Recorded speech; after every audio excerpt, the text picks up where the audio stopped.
ಬಾಂಗ್ಲಾ ಹಿಂಸಾಚಾರ ಪ್ರಕರಣದಲ್ಲಿ 1400 ಮಂದಿ ಮೃತರಾಗಿದ್ದ ವಿಚಾರಕ್ಕೆ ಸಂಬಂಧಪಟ್ಟ ಹಾಗೆ ಇದೀಗ ಮರಣದಂಡನೆಗೆ ಗುರಿಯಾಗಿದ್ದಾರೆ ಶೇಖ್ ಹಸೀನಾ.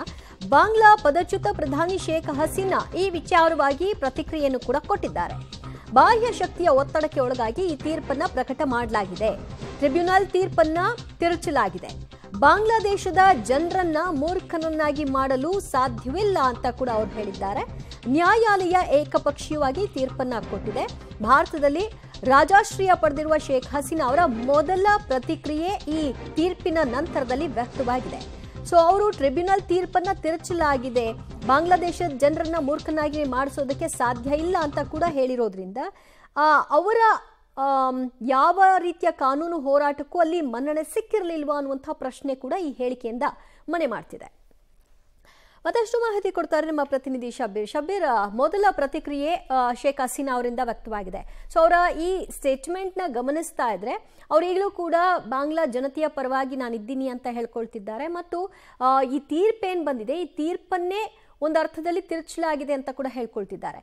ಸೊ ಹಾಗಿದ್ರೆ ಮುಂದಿನ ನಡೆ ಏನು?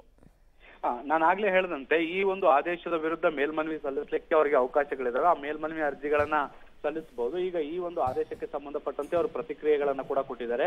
ಇದೊಂದು ಅಂತಾರಾಷ್ಟ್ರೀಯ ಮಟ್ಟದ ವ್ಯವಸ್ಥಿತ ಷಡ್ಯಂತ್ರ ಮತ್ತೆ ಬಾಹ್ಯ ಶಕ್ತಿಗಳ ಒತ್ತಡ ಇದೆ. ಸೊ ಹೀಗಾಗಿ ಈ ಆದೇಶ ಬಂದಿದೆ. ಆದ್ರೆ ಬಾಂಗ್ಲಾದೇಶದ ಜನರನ್ನ ಯಾರು ಕೂಡ ಮೋಸ ಮಾಡ್ಲಿಕ್ಕೆ ಸಾಧ್ಯ ಇಲ್ಲ ಅನ್ನುವಂತ ನಿಟ್ಟಿನಲ್ಲಿ ಅವರು ತಮ್ಮ ನಡೆಯನ್ನ ಸಮರ್ಥಿಸಿಕೊಳ್ಳುವಂತ ಕೆಲಸವನ್ನ ಕೂಡ ಮಾಡಿದ್ದಾರೆ.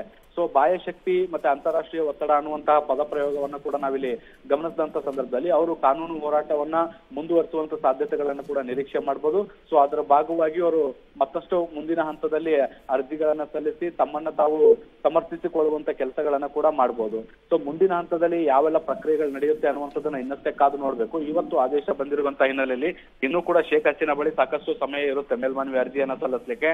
ಸಂಪೂರ್ಣವಾದಂತಹ ಆದೇಶದ ಪ್ರತಿಯನ್ನ ಓದಿದ ಬಳಿಕ ಶೇಖ್ ಹಸೀನಾ ಪರ ವಕೀಲರು ಮೇಲ್ಮನವಿ ಅರ್ಜಿಗೂ ಕೂಡ ಸಲ್ಲಿಕೆ ಮಾಡುವಂತ ಸಾಧ್ಯತೆಗಳು ಕೂಡ ಇದಾವೆ. ದಿವ್ಯಾ, ಸಂಪರ್ಕದಲ್ಲಿದೆ, ಮತ್ತಷ್ಟು ಮಾಹಿತಿ ಪಡ್ಕೊಳ್ತೀವಿ.